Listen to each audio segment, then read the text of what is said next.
লাগে মোৰ ফুল পাহি পুৱাই উঠিয়ে দেখি। নমস্কাৰ, মই জ্ঞানদা মা। আচলতে মোৰ এটা মিউজিক চেনেল আছে, জ্ঞানদা মিউজিক ষ্টুডিঅ'। সদায়তো আৰু গান গালে নহ'ব, ভালে বেয়া গাবলৈ চেষ্টা কৰিছোঁ। সেয়েহে আজি আমি অলপ খাৰৰ আঞ্জা বনাম বুলি আহিছোঁ। কঁঠালৰ গুটি আৰু মাছৰ খাৰ কেনেকৈ বনাই সেইটো আজি বনাবলৈ আহিছোঁ। যিহেতু আমি অসমীয়া মানুহ, সকলোৱে খাৰ খাই ভাল পাওঁ আৰু বহুতেও ভালো পায় খাৰ খাই। অসমীয়াত এষাৰ কথা আছে বোলে খাৰ খোৱা অসমীয়া। সেয়েহে আহকচোন আমি কেনেকৈ এই কঁঠালৰ গুটি আৰু মাছ খাৰৰ আঞ্জা বনাওঁ অলপ চাওঁ, আহক। আচলতে এইখন আঞ্জা বনাবৰ কাৰণে আমাক এই বস্তুখিনি লাগিব। প্ৰথমতে এই কঁঠালৰ গুটি, সকলোৱে চিনি পায় কঁঠালৰ গুটিটো। মই আচলতে আজি প্ৰথম, সেইকাৰণে কঁঠালৰ গুটিটো আগতে ভাজি লৈছোঁ। আপোনাৰ এই ভাজাটো তাৰমানে অকণমান এনেকুৱা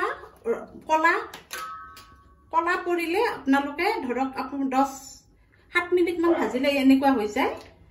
এনেকৈ অলপ ভাজি ল'ব। লৈ আমাৰ আচলতে বাকলিটো এৰাই ল'ব লাগিব। বাকলিটো এৰাই লৈ পাতনিত এইটো মানে কিছুমানে মিক্সিটো দিব পাৰে। আচলতে মই পাতনিত হেৰি কৰিছোঁ, যিহেতু সকলোৰে পাতনিটো থাকে পাতত। এইটো এৰাই লৈ এইটো অলপ পিচি ল'ব লাগিব। তাৰপিছত এতিয়া আমি বনাবলৈ, আৰু মাছখিনিও মই আচলতে ভাজি থৈছোঁ। সকলোৱে যিহেতু মাছ ভাজিব জানে, গোটেইখিনি বাৰু দেখুওৱা নাই প্ৰথম কাৰণে, বাৰে বাৰে কৈছোঁ আজি আমাৰ প্ৰথম এইটো। সেয়েহে এতিয়া আমি বনাবলৈ আৰম্ভ কৰোঁ। আচলতে এইখিনি বনাবৰ কাৰণে আমাক লাগিব, প্ৰথমতে লাগিব নিমখ, অলপ তেল লাগিব। আচলতে হেৰি লৈছোঁ, জিৰা অকণ আৰু তেজপাত পিচি লৈছোঁ। খাৰটো লাগিবই, যিহেতু খাৰৰ আঞ্জা। কিছুমানে খাৰৰ আঞ্জাত হালধি দিয়ে আৰু কিছুমানে নিদিয়ে। আমি অকণমান হালধি দিওঁ কালাৰটোৰ কাৰণে। আৰু এয়া বেছিকৈ হেৰি দিছোঁ, আদা দিছোঁ নহৰুতকৈ। খাৰৰ আঞ্জাত অকণমান আদাটো বেছি লাগে। আৰু মাছটো দেখিছে, এইটো মাছ তাৰমানে ডাঙৰ মাছৰ অলপ কম আছিলে, অলপ সৰু মাছো মিলাই দিম। সেয়েহে আজি আমি এনেকৈ বনাবলৈ চেষ্টা কৰিছোঁ। এতিয়া আমি অকণমান পিঁয়াজ দিছোঁ, বেছিকৈ দিয়া নাই, অলপ দিছোঁ। জলকীয়া দিলোঁ, গেছটো অলপ কমাই লৈছোঁ। আৰু আদা অকণমান দীঘলকৈ কাটি দিছোঁ।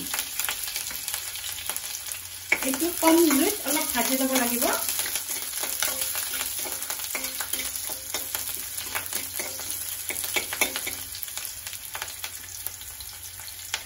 অকণ আগতে হালধি দি লৈছোঁ, তেতিয়া হালধিৰ গোন্ধটো নাথাকে।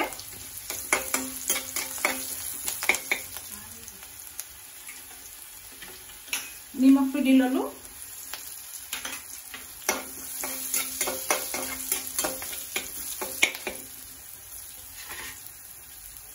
এতিয়া আমি কঁঠালৰ গুটিখিনি দি লৈছোঁ।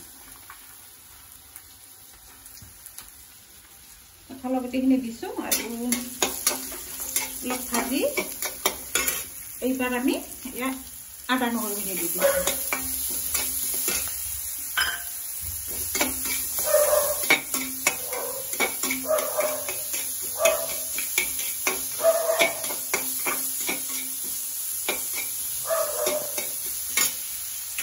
এইবাৰ আমি দি দিছোঁ ইয়াত জিৰা আৰু তেজপাতৰ গুড়ি অলপ দি দিছোঁ।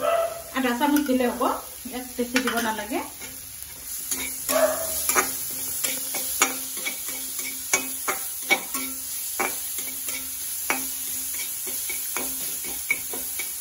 এইবাৰ আমি মাছটো দি দিছোঁ। সৰু মাছটো অলপ দি দিছোঁ, ডাঙৰ মাছটো অলপ কম আছিলে। যিহেতু এতিয়া লকডাউন, তেনেকৈ পাবলৈ নাই বস্তুবিলাক, সেয়েহে মিলাইছোঁ অলপ।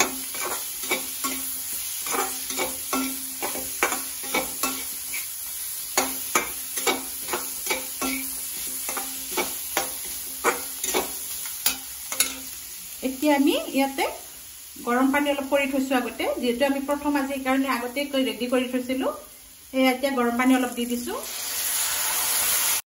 এতিয়া আমি খাৰ দিছো আৰু মই দিছো 1 চামুচ আধা কাৰণ এটো আপোনালোকে নিজে যিখিনি বস্তুৰ প্ৰয়োজন তেনেকৈ খাৰ দিব পাৰিব মই দিছো 1 চামুচ আধা কাৰণ বস্তু বেছি না যেটো আমাৰ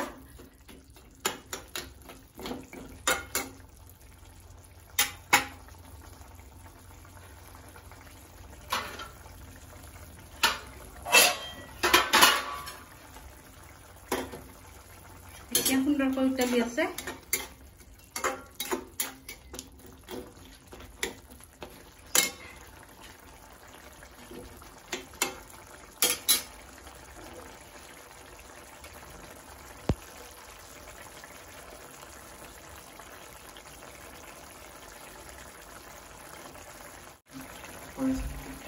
আসলতে খাৰত লাষ্টত অকল কেঁচা হাত দিব লাগে বইতাও নাজানে এই কথাটো এই তেলটো দিলে খুব এটা ধুনিয়া গন্ধ ওলায় খাইখিনি খাইও ভাল লাগে লাষ্টত অকল লৰাই দিলো তেলটো দি এয়া আমাৰ মোটামুটি হৈ গ'ল হাঁহৰ আঞ্জা এনেকৈ আপোনালোকে বনাই খাই খাব খাই মোক জনাব কমেন্ট কৰিব লাইক কৰিব আগুৱাই যাবলৈ শ্বেয়াৰ কৰিব সাবস্ক্ৰাইব কৰিব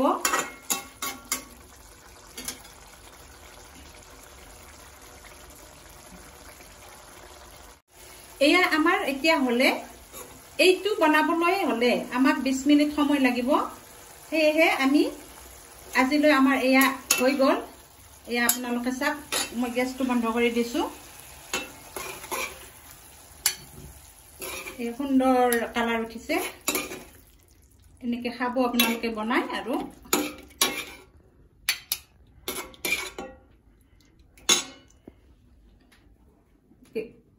সকলোৱে খাব সকলোৱে বনাব আগলৈ এনেকৈ চাই থাকিব টেঙাৰ আঞ্জা বনাম আৰু আগলৈ কচু মানে কিছুমান পাৰা বস্তু বনাবলৈ চেষ্টা কৰিম এই আজিলৈ আহিছো নমস্কাৰ